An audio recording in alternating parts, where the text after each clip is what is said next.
good morning, evening, or afternoon, whichever one's going on for you at this current point in time. Today, this is more of a follow-up video to the sink installation that I did not too long ago, and if you haven't seen it, there may be an annotation or a link somewhere on the screen, or it'll be in the description. Either way, the point being that this is not a callback because I did something wrong. The sink was installed completely fine, everything was okay, and I know nobody tampered with it.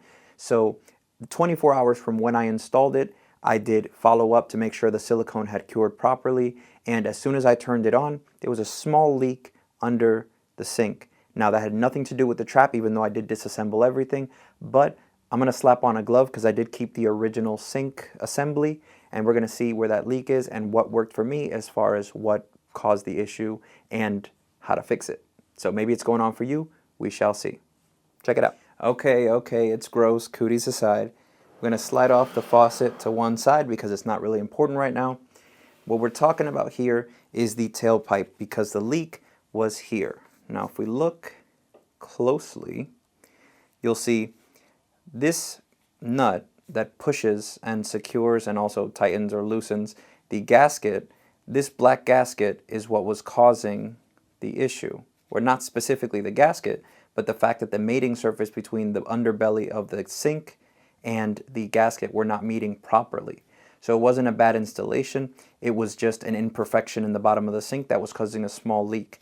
Now some people will get a pair of pliers and they'll take this and crank it and grab a pipe wrench or vice grips or whatever, and they'll end up destroying not only the nut, but potentially misshaping that gasket. If that happens, congratulations, you just earned yourself a trip back to the hardware store to get a replacement. Don't do that to yourself.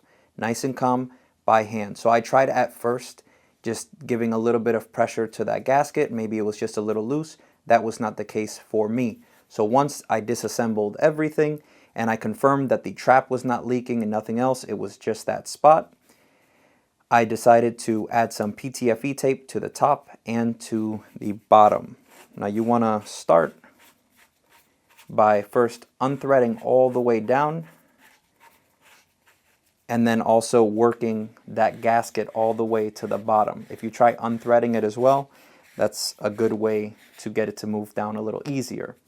You're going to have some PTFE tape under the holes and above them. Make sure that when you are resiliconing the drain flange, do not get any of that replacement silicone in any of these threads or covering any of these holes. That's a big no-no. That's how you have drain issues later.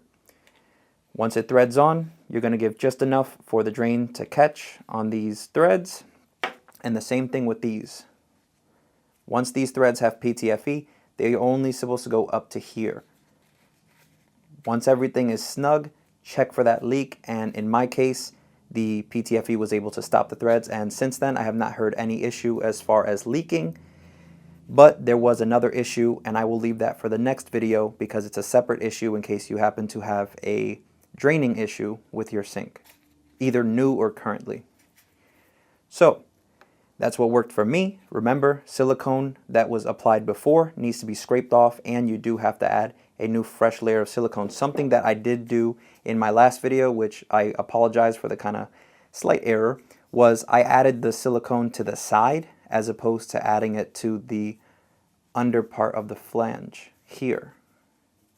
So even though I did put a good amount, so when it squished down it still made a good seal, try to get it right at the corner and under that lip. Right over here. Sound good? Fantastic. So if you happen to be having a leak, before you go replacing anything, try putting some PTFE here and here. Do not cover the holes. Water and air both need to be exchanged for there to be a good drain. Sound good? Also, quick side note on the type of PTFE that you use. I don't care if you go with Harvey. I don't care if you rock Blue Monster, if you go for Odie. If your particular sink, they ask you to use plumber putty, you can use whatever you like based off of the manufacturer's recommendations. However, make sure that when you are wrapping your PTFE around those threads, that you are going in the direction that it threads into, because if you go in the opposite direction, it will proceed to undo itself as you are threading it down. leading to an insecure connection, and with time, it will leak. Don't do that to yourself. All right? Okay. If this video helped, let me know. But I don't like to be a hack. I like to show that my work actually works. So here's a small clip of the sink running, just so we know it did work and that there are no leaks. And with that, thank you for watching. Please subscribe to the channel. I greatly appreciate it. And until next time, work smart.